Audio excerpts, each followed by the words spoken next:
Corona से तड़प रही दुनिया को वैक्सीन को लेकर भारत जल्द ही अच्छी खबर दे सकता है। भारत की स्वदेशी वैक्सीन कोवैक्सीन के नतीजे चौंकाने वाले आ रहे हैं। दुनिया भर में जहां वैक्सीन को लेकर कोई अच्छी खबर सामने नहीं आ रही है, ऐसे समय में भारत जल्द ही वैक्सीन को लेकर कोई बड़ा ऐलान कर सकता है और शायद इसी वजह से दुनिया भर के देशों की नजर भारत पर टिकी है।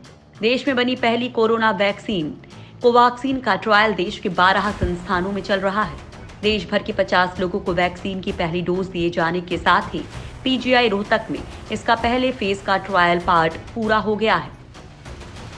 पहले ट्रायल के जो शुरुआती नतीजे सामने आ रहे हैं, उनसे उम्मीद जगी है कि भारत की ये वैक्सीन कारगर साबित हो सकती है। रोहतक पीजीआई में ट्रायल टीम की प्रमुख खोजकर्ता डॉक्टर सविता शर्मा की माने तो वैक्सीन ट्रायल के नतीजे बेहद उत्साहजनक हैं। इस एक बयान से समझा जा सकता है कि भारत वैक्सीन बनाने की रेस में क्यों बाकी देशों से आगे चल रहा है। ट्रायल कर रहे डॉक्टर के मुताबिक ट्रायल में शामिल होने वाले वॉलंटियर्स को डायरी दी गई है और उन्हें मेंटेन करने के लिए कहा गया है। उन्हें कहा गया है कि अगर कोई परेशानी उन्हें महसूस होती है तो उन्हें डायरी में लिखना है। इसके बाद वॉलंटियर को फॉलोअप के लिए 7 दिन बाद फिर बुलाया जाएगा। पीजीआई रोहतक के वैज्ञानिक अब दूसरे फेज के ट्रायल में जुट गए हैं। दूसरे फेज के ट्रायल के लिए 6 और लोगों को डोज दिया गया है। केवल रोहतक पीजीआई से ही नहीं, पटना एम्स में भी जिन लोगों पर वैक्सीन का ट्रायल किया गया था, उनमें भी अभी तक कोई साइड इफेक्ट नहीं देखा गया है। कुछ इसी तरह का हाल गोवा और दिल्ली एम्स का भी है।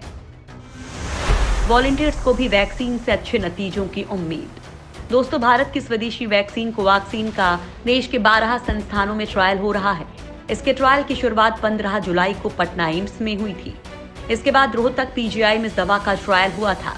रोहतक में जिन वॉलंटियर्स ने इस दवा का डोज लिया है, उनमें से 2 लोगों ने अमर उजाला अखबार के साथ अपने एक्सपीरियंस को शेयर किया है।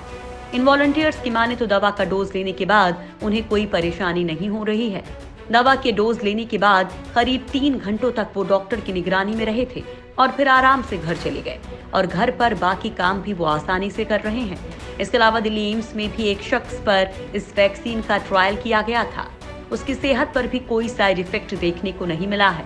उसे कुछ देर अस्पताल में रखने के बाद छुट्टी दे दी गई। दरअसल कोवैक्सीन का सबसे बड़ा ट्रायल दिल्ली एम्स में ही चल रहा है। पहले चरण में संस्थान को 100 वॉलंटियर्स का ट्रायल करना है। दिल्ली एम्स के ट्रायल में हिस्सा लेने के लिए करीब 3,500 लोगों ने रजिस्ट्रेशन करवाया है। इनमें से 50% से ज्यादा दूसरे राज्यों के हैं। दिल्ली में रहने वाले ज्यादातर वॉलंटियर्स के शरीर में पहले से ही कोरोना के खिलाफ एंटीबॉडी मौजूद है। इसका मतलब है कि वे ट्रायल के लिए योग्य नहीं है। ऑक्सफोर्ड की वैक्सीन का भारत में होगा ट्रायल। दोस्तों, ऑक्सफोर्ड यूनिवर्सिटी ने दावा किया है कि बहुत जल्द कोरोना वैक्सीन तैयार कर ली जाएगी। इस पर तेजी से काम भी जारी है। इंसानों पर पहला ट्रायल भी अच्छा रहा और सुरक्षित भी। इसके साथ ही दूसरे ट्रायल की भी मंजूरी मिल चुकी है। ऑक्सफोर्ड यूनिवर्सिटी और एस्ट्राजेनेका की कोरोना वैक्सीन कैंडिडेट का भारत में जल्द ही ट्रायल शुरू होने वाला है। बताया जा रहा है कि अगस्त के आखिर में इस वैक्सीन का इंसानों पर ट्रायल शुरू किया जाएगा और इसको लेकर तैयारी भी तेजी से चल रही है। खबर ये भी है कि मानव परीक्षण के लिए मुंबई और पुणे के हॉटस्पॉट से 4,000 से 5,000 वॉलंटियर्स का चुनाव किया जाएगा। ये भारत के लिए एक अच्छी खबर है, क्योंकि ऑक्सफोर्ड ने भारत की सीरम इंस्टीट्यूट के साथ वैक्सीन के 1 करोड़ डोज बनाने का करार कर रखा है और अगर ऑक्सफोर्ड की वैक्सीन ट्रायल में पास हो जाती है तो उसके आधे डोज भारत को ही दिए जाएंगे। कैसे काम करती है ऑक्सफोर्ड की कोरोना वैक्सीन? ऑक्सफोर्ड में कोरोना वैक्सीन बनाने में चिंपैंजी के एडिनो वायरस यानी कि सर्दी जुकाम करने वाले वायरस का इस्तेमाल किया गया है। ये नुकसान इसलिए नहीं करेगा क्योंकि इसको काफी कमजोर कर दिया गया है। इसमें वेक्टर को चिंपैंजी के एडिनो वायरस से लिया गया था और इसी वजह से जब ये किसी व्यक्ति के शरीर में जाएगा तो एक खास तरह का प्रोटीन बनाएगा और इसके बाद मानव शरीर में कोरोना से लड़ने वाले एंटीबॉडीज पैदा हो जाएंगे। वैक्सीन के पहले चरण में कोरोना वायरस स्पाइक प्रोटीन का जेनेटिक कोड पहचाना गया है, जबकि दूसरे चरण में चिंपैंजी के एडिनो वायरस को जेनेटिकली मॉडिफाई करके स्पाइक प्रोटीन बनाए जाते हैं।